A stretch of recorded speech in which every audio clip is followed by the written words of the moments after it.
बात खत्म करते हुए कि अर्ज ये कर रहा था, साबिर पाक, उम्र बढ़ी, अब बहुत लंबी सी दास्तान आती है। आखिरी बात, साबिर पाक के दिल में इश्क इलाही, एक तो सरकार गौस पाक के खून ने भर दिया था, और दूसरा बाबा फरीद ने जब नजर डाली है, वो 12 साल जब कुछ खाया नहीं, तो सरकार साबिर पाक के अंदर इश्क इलाही और इश्क रसूल का वो दरिया मौजन था कि आपको फिर कुछ समझ ही में नहीं आता था, कोई समझ में नहीं। इसलिए कि जब इश्क हो जाए ना, इश्क, तो इश्क फिर किसी से ताल्लुक जोड़ने नहीं देता, बल्कि इमाम कहते हैं उन्हें जाना, उन्हें माना, ना रखा गैर से काम, लिल्लाहिल हम्द, मैं दुनिया से मुसलमान। देखो इश्क होता है तो आपको क्या बताऊं, बल्कि उन्हीं का शेर है, तवज्जो फरमाएं। साबिर पाक अरबी फारसी में भी शायरी करते थे, और अरबी फारसी में तखल्लुस था अहमद, और हिंदी शायरी में अलाउद्दीन था। ये भी एक बात आपको बता दूं, बोलो ये बात आपके सामने। आपका नाम था अली अहमद अलाउद्दीन साबिर, 4 नाम नजर आते हैं।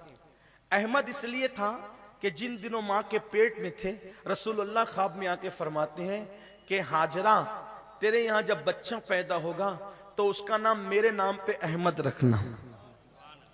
फिर कुछ दिनों बाद मौला अली ख्वाब में आए और फरमाया, हाजरा, आपकी अम्मी का नाम हाजरा है, उनको जमीला बीबी भी कहते थे। कहा, हाजरा, तेरे यहाँ बेटा पैदा होगा तो उसका नाम मेरे नाम पर अली रखना। और हजरत कासिम गरगानी रदी अल्लाह ताला अन्हु कहते हैं कि जब बेटा पैदा होगा तो उसका नाम अलाउद्दीन रखना।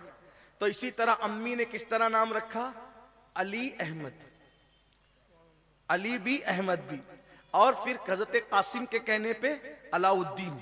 और जब सब्र किया 12 साल तक, माँ ने कहा था, भैया सरकार बाबा फरीद को बड़ा शर्मिला है, कुछ मांगता नहीं, घर पे मांगता भी नहीं, कभी घर पे कुछ खाना वाना कभी नहीं मांगता, यहाँ रहेगा तो तुझसे तो और नहीं मांग, माँ से नहीं मांगा तो तुझसे क्या मांगे। देखो तौहीद, तौहीद कितनी बागैरत होती है कि ये अल्लाह वाले लोग माँ से खाना नहीं मांगते। क्या आप गौर फरमा, माँ से नहीं मांगा, आपसे भी नहीं मांगेगा। कब एक काम करता हूं, ये मांगेगा नहीं ना, इसको ऐसी जगह भेज देता हूं जहां मांगने की जरूरत ही ना पड़े। इसको कहा, जाओ बेटा तुम लंगर खिलाओ, लंगर खिलाता रहेगा, खाता रहेगा, मांगने की जरूरत ही नहीं। लेकिन वहां का खिलाओ तो ऐसा इम्तिहान लिया मामू ने कि अल्लाह अकबर, खिलाने खड़ा किया, 12 साल तक लंगर खिलाते रहे, खाया नहीं, दरख्त की पत्तियां खाई। यहां तो हाल ये है कि शादी में जाते हैं तो खाते हैं, और औरतें सबनी कुछ, कितनी गिरी हुई सोच है, दुपट्टे में कमंडल छुपा के ले जाते। सब औरतें ऐसी नहीं है, और खाते खाते इधर उधर नजर चुकी तो कमंडल में खाना, चोरी है, चोरी, खाना चोर हो। एक आदमी की दावत है, साथ में एक सप्लीमेंट लेकर जाते हैं। कब तक ये रिवायतें रहेगी? अगर दावत एक इंसान की दी है तो दूसरा बच्चा आप साथ नहीं ले जा सकते, छोटे छोटे बच्चों को साथ। एक इंसान की दावत में कई लोग जाते। कुछ सीखो मुसलमानों, हंसने की बात नहीं है ये इस तरह की महफिलें इसलिए नहीं सोचती कि आप हंसो, अपने आप को बदलो, दीन की तरफ आओ, इस्लाम की तरफ आओ।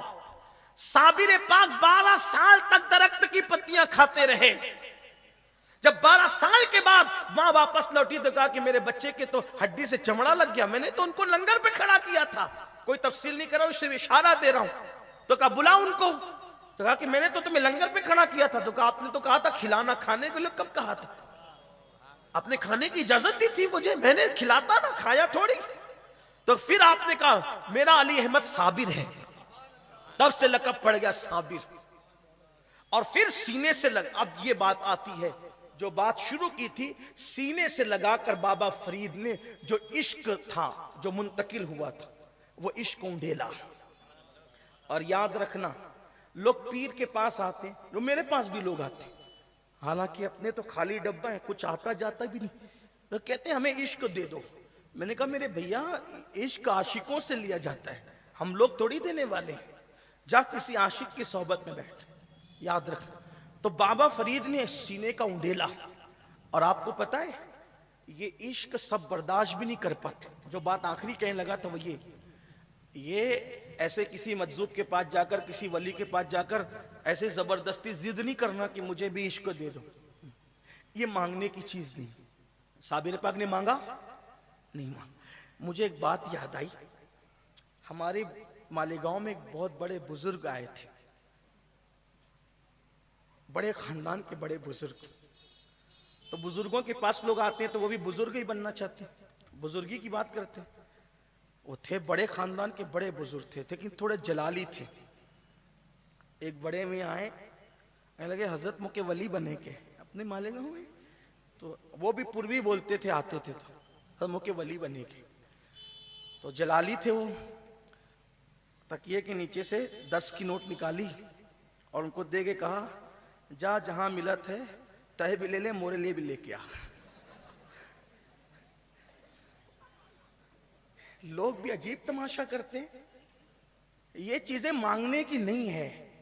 आपका बर्तन जब सिर्फ आपको इतना मशवरा देता हूं, अगर चाहते हो, अगर इश्क को चाहते हो, कुछ बनना चाहते हो, एक काम करो मेरे मशवरे पे, एक काम करो बस।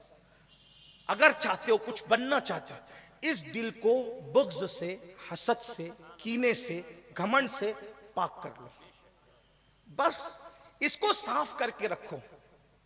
होशियार औरत की तरह, होशियार औरत क्या करती है कि सखियों की मंडी में जब पिया के आने की उम्मीद होती है तो वो आंगन और घर को साफ सुथरा करके रखती है।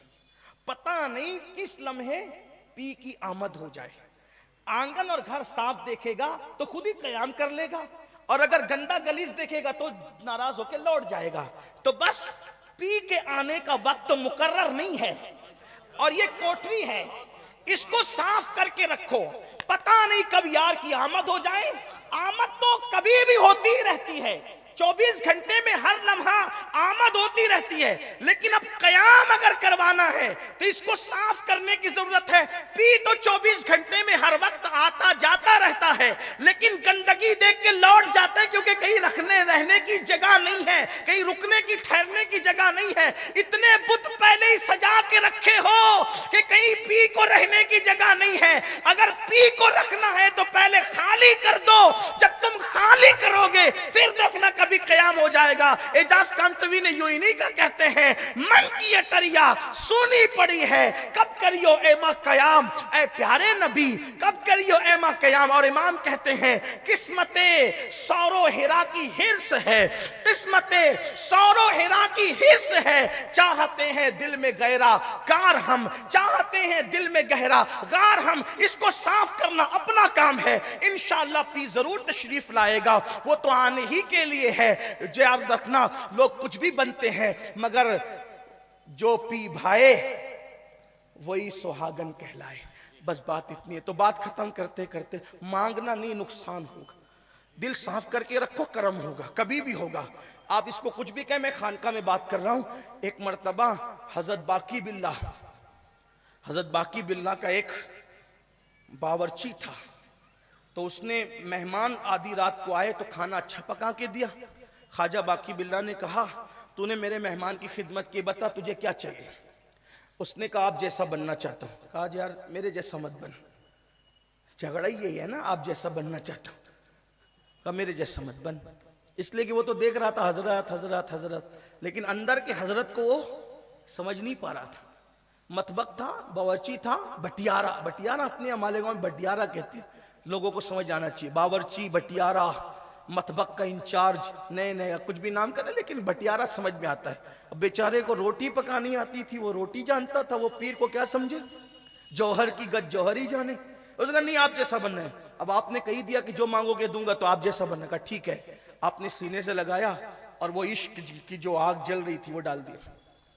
बन तो गया, चेहरा भी वैसे ही हो गया, बन गया बाकी बिल्ला जैसा, लेकिन बर्दाश्त नहीं कर सका इश्क की आग को, और फिर दूसरे दिन इंतकाल कर गए। बाज लोग कहते 3 दिन में कर गया, बाज लोग कहते दूसरे दिन कर गया।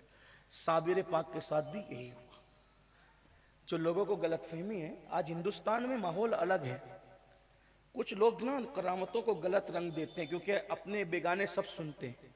बास किताबों के अंदर यह लिख दिया गया कि साबिर पाक ने नजर उठाई तो आग लग गई।